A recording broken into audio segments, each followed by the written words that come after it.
Hello and welcome to Heights Plus, that overview. Myself, Dr. Navish, Managing Director of Heights Plus, physical therapist, expert in post surgery limb lengthening care and deformity correction.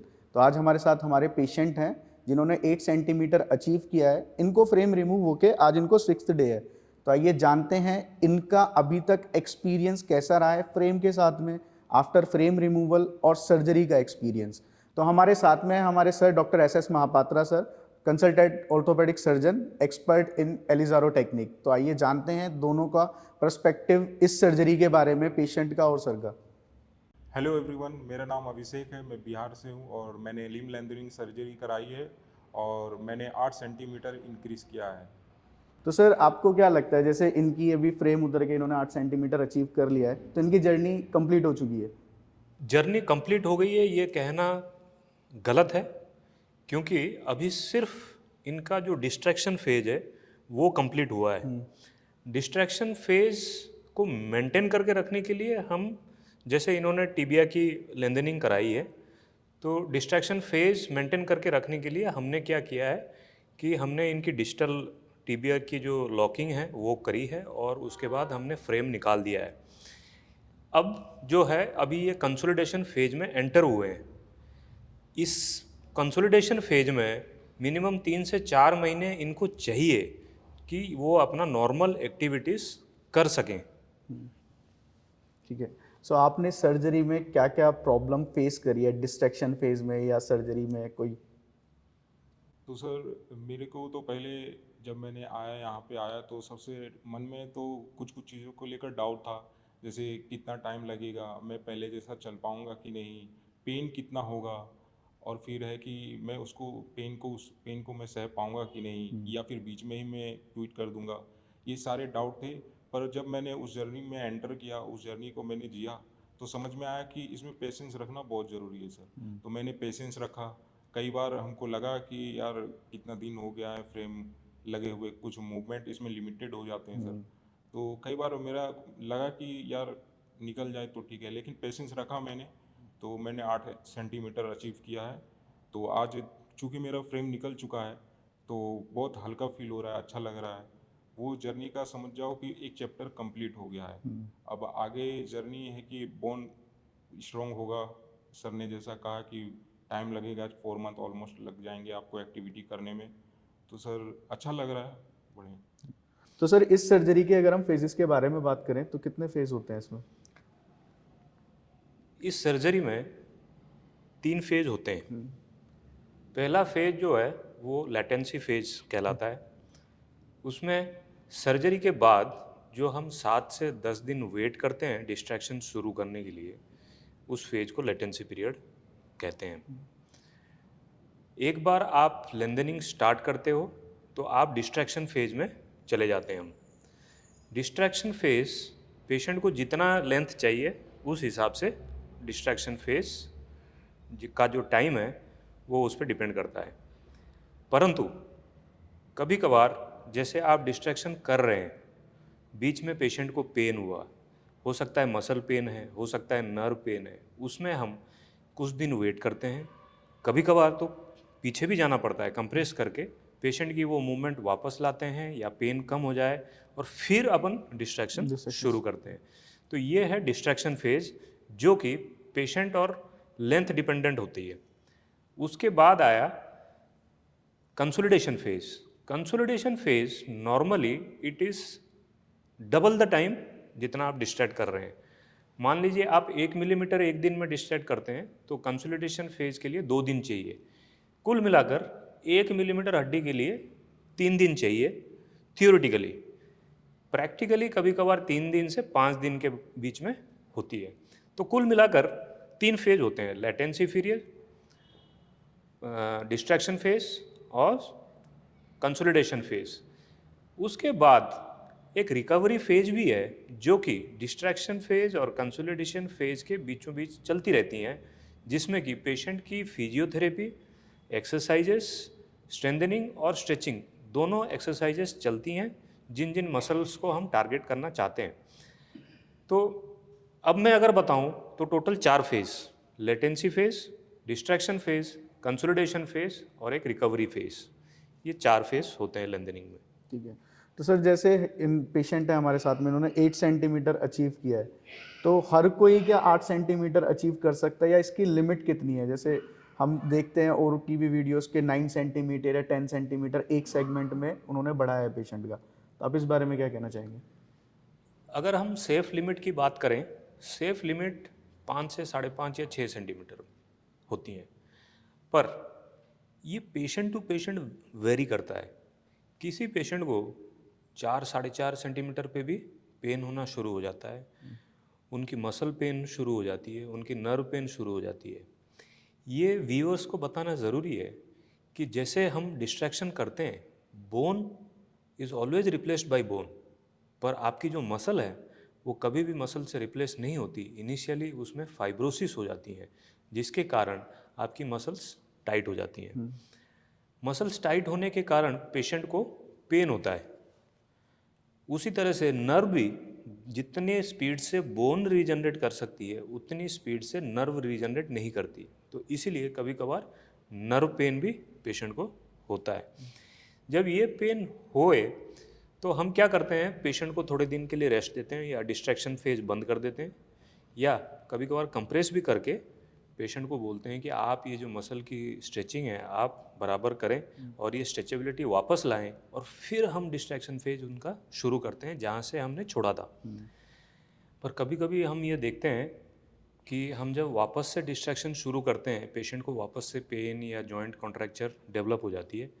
तो मेरा मानना है that is the safe limit for the patient कि आप उससे पहले थोड़ा सा कंप्रेस करके पेशेंट का लेंथ वहीं पे मेंटेन करके आप उन्हें छोड़ दें और आगे पुश ना करें, क्योंकि एक बार जॉइंट कॉन्ट्रैक्चर हो गया तो उसको फिर वापस लाना उसके लिए कभी कभार दूसरी सर्जरी भी करनी पड़ती है। तो कुल मिलाकर ये है कि 5 से 5.5 सेंटीमीटर या 6 सेंटीमीटर तक आप सेफ लिमिट मान के चल सकते हैं। नॉर्मली इस लेंथ में पेशेंट को कोई भी पेन या जॉइंट कॉन्ट्रैक्चर वगैरह नहीं होती। परंतु अगर आगे और पेशेंट को लेंथ चाहिए तो फिर उस समय आप कीन ऑब्जर्वेशन में रख के ही पेशेंट को लेंथ बढ़ाना चाहिए। रोज़ मसल चेकिंग, रोज़ जॉइंट की मूवमेंट, सब कुछ देख के ही आगे बढ़ना चाहिए। जी। तो सर जैसे कुछ पेशेंट बोलते हैं कि सर हम 1.5 mm कर सकते हैं क्या, तो सर आपका क्या सजेशन रहता है उस बारे में? देखिए 1.5 मिलीमीटर पर डे बच्चों में संभव है, पर बड़ों में, अडल्ट्स में 1.5 मिलीमीटर पर डे अगर कोई पेशेंट करके जाना चाहता है, मैं तो जी आगे से मना कर देता हूँ। मेरा जो प्रोटोकॉल है, पहले 3 हफ्ते 0.75 mm per day, 1 mm per day नहीं, 0.75 mm पर डे मैं पहले 3 हफ्ते करता हूँ। उसमें देखता हूँ कि उसकी रीजनरेट कैसी है, उसके बाद ही हम 1 मिलीमीटर पर डे पे शिफ्ट करते हैं अगर रीजनरेट अच्छा हो। अगर हम जल्दी जल्दी करते हैं तो नॉर्मली क्या है, वो डिस्ट्रैक्शन तो हो जाता है, लेकिन उसके बीच में जो कंसोलिडेशन फेज जब आएगा तो उसकी बोन अच्छे से नहीं बनती है। बहुत पेशेंटों में नॉन यूनियन में जाता है। तो इसीलिए 1.5 मिलीमीटर पर डे के हिसाब से कभी नहीं जाना चाहिए। Safe limit is 1 millimetre per day. तो सर मेरा आपसे एक सवाल है कि जब मेरा फ्रेम थे तब मैं सही से सो नहीं पाता था, लगातार कंटिन्यू सो नहीं पाता था, बीच बीच में नींद टूट जाती थी। लेकिन जब अब फ्रेम निकल चुका है तो वो स्लीपिंग का प्रॉब्लम ख़त्म हो चुका है। अब मैं बहुत अच्छे से सो पाता हूँ, गहरी नींद भी आ जाती है। और अब जबकि मेरा फ्रेम निकल चुका है तो अब मुझे क्या प्रिकॉशन लेना चाहिए? आपका फ्रेम तो निकल गया है, लेकिन आपके एंकल में हल्की सी इक्वाइनस डेवलप करी है डिस्ट्रैक्शन के दौरान। मैं चाहूँगा कि आप अभी रिहैब सेंटर में रह के ये इक्वाइनस करेक्शन या मसल स्ट्रेचिंग या टेंडो एक्लिस की स्ट्रेचिंग करवा के ये इक्वाइनस आप ठीक करें। और आपको अभी क्रचेस के सहारे ब्रेस लगाकर, पीटीबी ब्रेस लगाकर आपको चलाएंगे। उससे भी काफ़ी हद तक आपकी ये इक्वाइनस जो हो रखी है वो करेक्शन हो जाएगी। और बाकी क्वाड्रिसेप्स स्ट्रेंथनिंग, हैमस्ट्रिंग स्ट्रेचिंग, ये सब एक्सरसाइजेस आपकी चलेंगी अभी।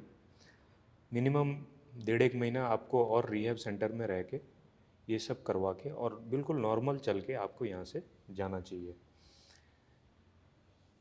पीटीबी ब्रेस और क्रचेस मैं चाहूँगा कि ये ऑलमोस्ट जैसे आपकी 60-70% बोन बन गई है, तब तक आप ये पहन के ही चलें, ताकि ज़्यादा लोड आपके जो नेल पे ना आए।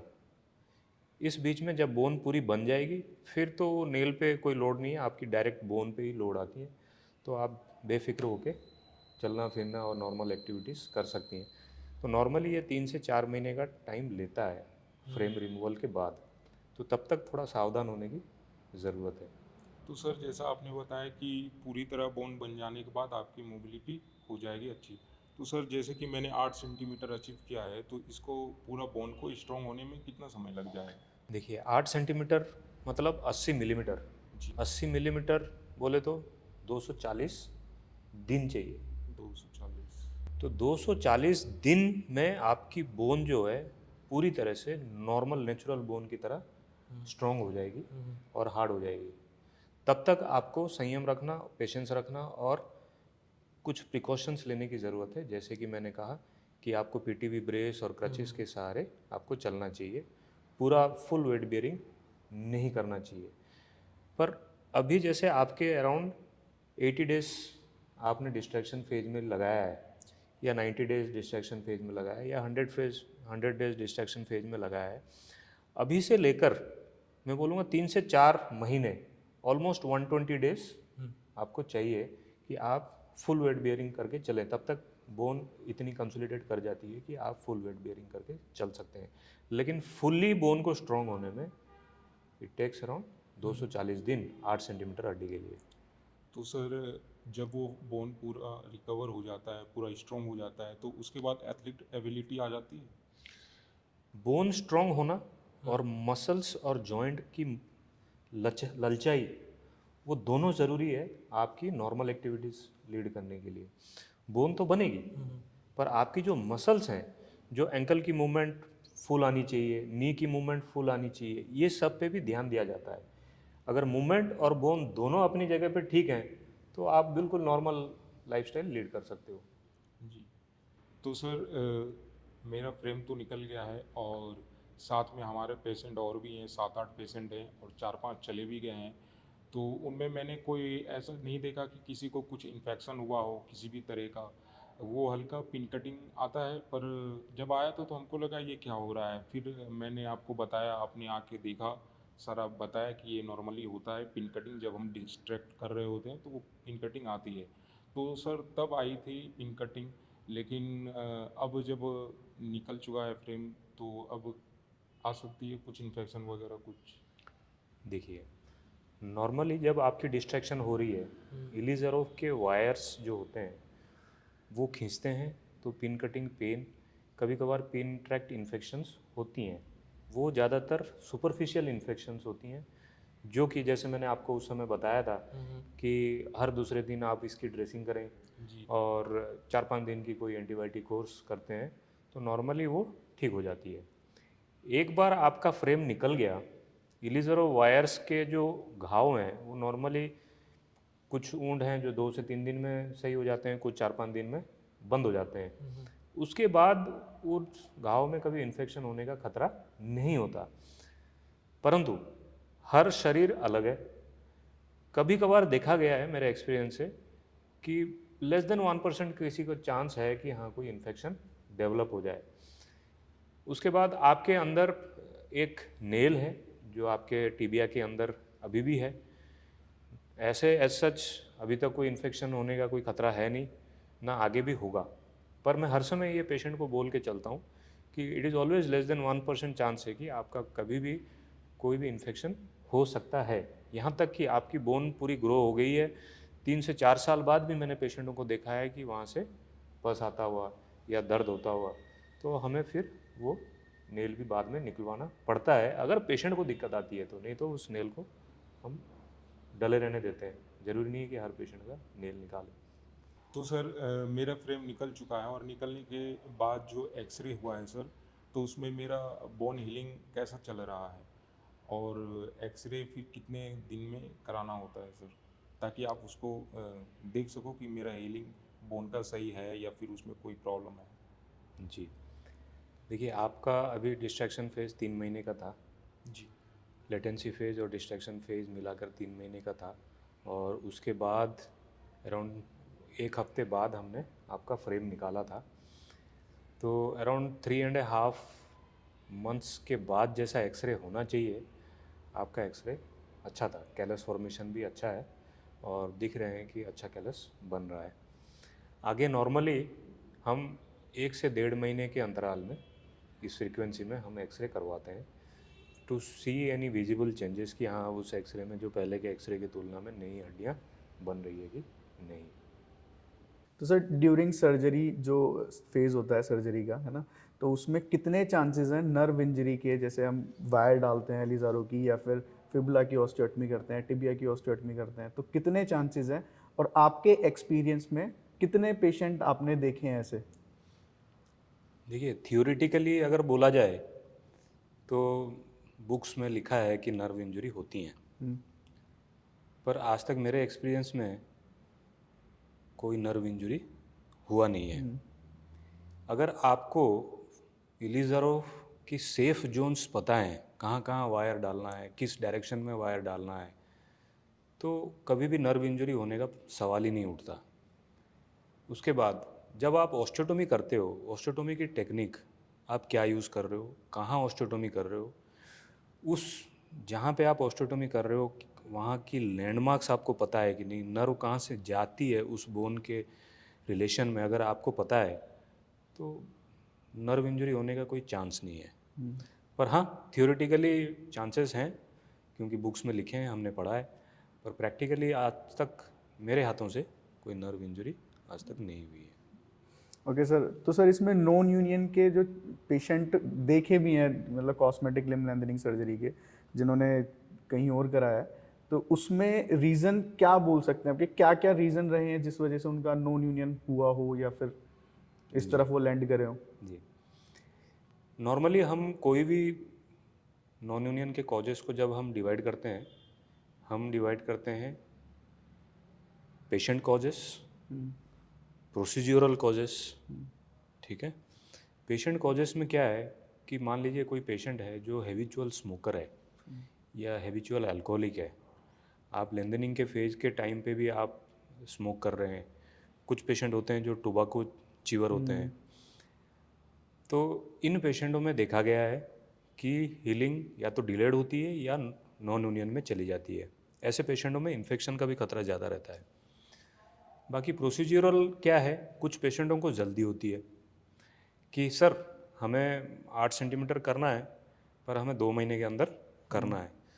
तो आप जो 1 मिलीमीटर पर डे के हिसाब से जो सेफ लिमिट है, आप उसको क्रॉस करके उससे ज़्यादा करने लग जाते हैं क्योंकि पेशेंट का डिमांड ही है 8 सेंटीमीटर 2 महीने में। तो ऐसे पेशेंट्स में भी नॉन यूनियन का खतरा रहता है क्योंकि आप बोन ग्रो करने के लिए टाइम ही नहीं देते, आप जल्दी जल्दी डिस्ट्रैक्शन करते रहते हैं, तो उसके कारण भी नॉन यूनियन होती हैं। कुछ नॉन यूनियन इन्फेक्शन के कारण ऐसा होती हैं, उनको इन्फेक्टिव नॉन यूनियन कहते हैं। अगर आप कभी सर्जरी के टाइम पे भी अगर आप कामली सारे प्रोसीजर को सही तरीके से करते हैं या सॉफ्ट टिश्यू को रेस्पेक्ट करके आप सर्जरी कर रहे हैं, तो नॉर्मली इन्फेक्शन होने का कोई खतरा नहीं होता। और सर्जरी ओटी में भी आप स्टेरिलिटी का ध्यान रखें, आप किस तरह से सर्जरी करते हैं, आपके असिस्टेंट किस तरह से मूव कर रहे हैं, कहाँ छू रहे हैं, कहाँ नहीं छू रहे हैं, इन सब चीज़ों की अगर ट्रेनिंग आपने अपने ओटी असिस्टेंट को दे रखी है कि हाँ स्टेरिलिटी मेंटेन करके रखें, तो नॉर्मली इन्फेक्शन होने का खतरा नहीं होता। तो जैसे मैंने बोला कि नॉन यूनियन का एक कारण इन्फेक्शन भी है, तो अगर आप इन्फेक्शन पार्ट को ध्यान से रख के अगर उसको प्रिवेंट कर सकते हैं तो नॉन यूनियन होने का भी चांस नहीं है। तो सर इसकी सेफ लिमिट की अगर बात करें, सेफ लिमिट मतलब कि एज की लिमिट क्या होती है, या कैलस फॉर्मेशन इसके ऊपर डिपेंड करती है कि एज फैक्टर क्या है? देखिए, एज फैक्टर अगर मैं बताऊं, ऐसे कोई एज फैक्टर थियोरेटिकली तो नहीं है, लेकिन हाँ अगर आपको अच्छे रिजल्ट्स चाहिए तो लेस देन 60 और लेस देन 55 एज ग्रुप तक हम कर सकते हैं सर्जरी। कैलस फॉर्मेशन सही भी होती है, पर एक्सपीरियंस से देखा जाए तो हमने लेंथनिंग की मैं बात नहीं करूँगा, पर एज सच हमने इलिज़ारोव की सर्जरीज 62-65 साल लोगों पे भी करी है जिनकी कैलस भी फॉर्म हुई है और अच्छी खासी कैलस फॉर्मेशन हुई है और उनकी रिकवरी भी अच्छी हुई है। पर थियोरेटिकली अगर आप बोलें तो less than 60 years is the age जिसमें हम लेंथनिंग के लिए ऑप्ट कर सकते हैं। 49 का तो सर हमने किया भी था अभी, हम्म, तो उनका एक कैलस फॉर्मेशन अच्छा आ रहा है अच्छा। वैसे। तो अभिषेक जी, आपका सजेशन दूसरों के लिए जो लोग ये सर्जरी कराना चाहते हैं उनके लिए आपका क्या सजेशन रहेगा? तो सर जो लोग भी ये सर्जरी कराना चाहते हैं सर, तो उनको पहले खुद से सारा रिसर्च करना चाहिए सर। और जिस भी सेंटर में वो जाते हैं कंसल्टेशन के लिए, तो सर्जन से ज़रूर मिले और उनसे बात करें, जो भी डाउट हो क्लियर करें और क्रॉस क्वेश्चन पूछे जितने भी उनके सारे क्वेश्चन आते हैं। मेरे भी मन में क्वेश्चन थे सर कि पेन कितना रहेगा, किस लेवल तक रहेगा, मैं कितना दिनों में ये अचीव कर पाऊँगा। तो सर सारा मैंने रिसर्च किया, देखा और रिहैब सेंटर भी मैं विज़िट किया, रिहैब सेंटर में गया, देखा। वहाँ ऐसा है, हमारा रिहैब सेंटर जो है सर, 1 पर्सन को 1 रूम देते हैं सर। टीवी, एसी सारा कुछ है सर। कोई भी मतलब परेशानी नहीं है, केयर टेकर भी बहुत अच्छे हैं, ध्यान रखते हैं। तो सर ये सब चीज़ें भी बहुत मायने रखती हैं कि आपका रिहैब सेंटर कैसा है, फिजियोथेरेपिस्ट कैसे हैं। तो अगर जो भी ये सर्जरी कराना चाहते हैं वो इस चीज़ को रिसर्च करें, देखें। और मैं जब आया था सर कंसल्टेशन के लिए, आपसे मिला, सर्जन सर से मिला, महापात्रा सर से मिला मैंने। जब मैं दोबारा आया तो दोबारा आने से पहले सर के बारे में मैंने इंटरनेट पे देखा, तो मुझे सारा उसमें दिखा कि हाँ सही है, ट्रस्ट कर सकते हैं, सर्जन भी अच्छे हैं।